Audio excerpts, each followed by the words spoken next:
Thank you so much to Daniel for sharing his experience. Next up, we have a speech from Faith Cordillo.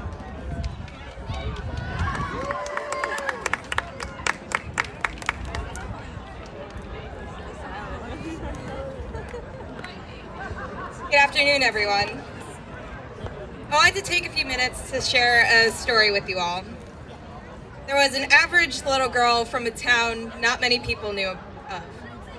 Anytime anyone asked her what she wanted to be when she grew up, her first instinct was always a Disney princess.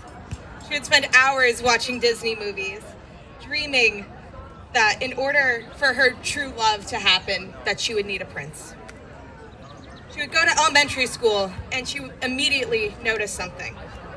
The crushes that she would get were all girls. So she would come home and want to ask her parents, why do I like girls and not guys? But she didn't, because some part of her was still convinced that she would need a prince. She thought for the longest time that two princesses could never have a happy ending. In 2015, she turned 10 years old and watched same-sex marriage get legalized. She had a lesbian older sibling and their world was immediately changed for the better. They were given the right to live their true, authentic self.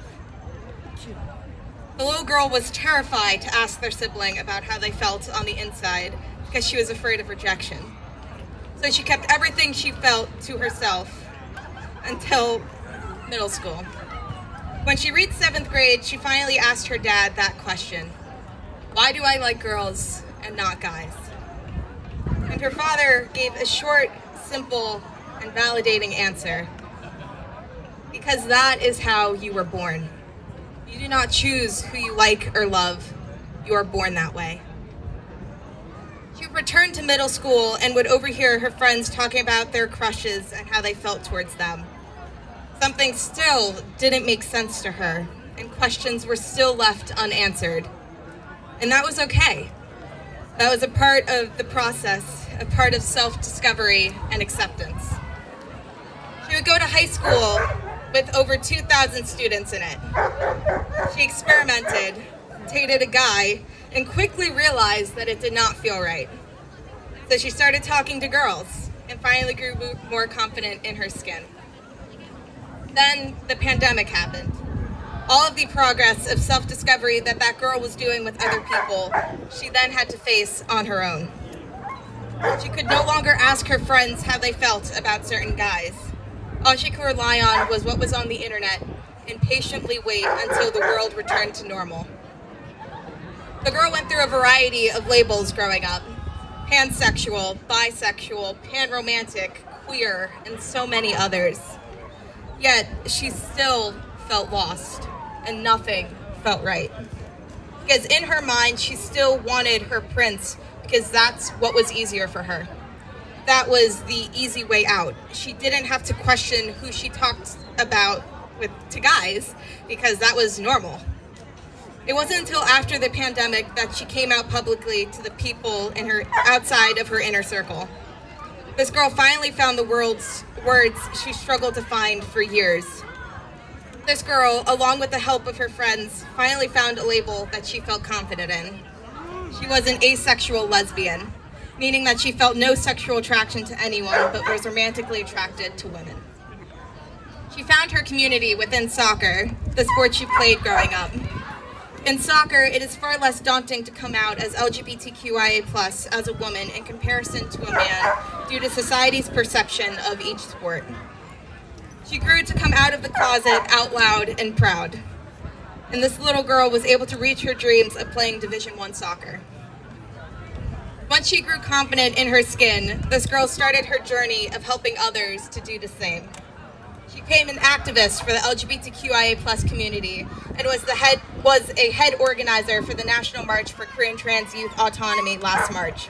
She spoke in front of thousands at the nation's capital. She helped create one of the largest LGBTQIA+ youth movements in history. She now lobbies politicians to make sure that LGBTQIA+ youth are represented and protected within politics and society as a whole. And that little girl stands here in front of all of you today.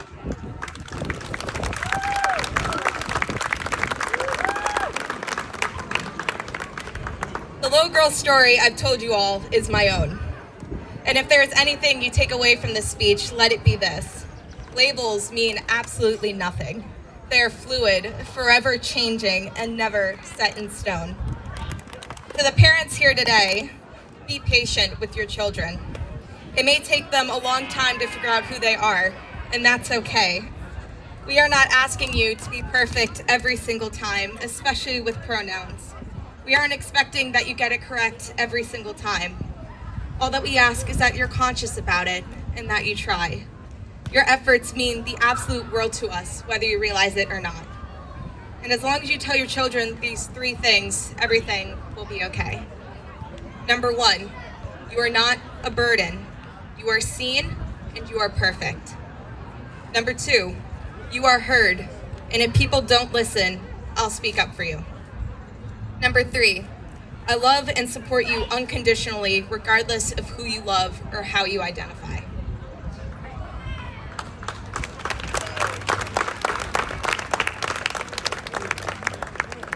Let me be proof that it does not matter what age you are, you can still make a difference.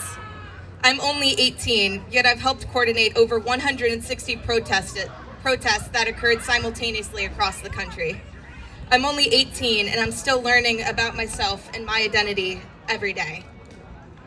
And to all of the children here today, I am so proud of you for who you are now and the person that you will be in the future, because you will change the world one day at a time.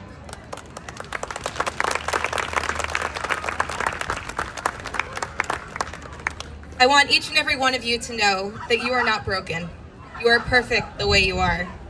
And if you feel like you are someone else deep on the inside, that person will be you one day as you go through your journey of self-discovery. It is okay to be confused and feel lost, but you are not alone. Thousands of kids feel that same way.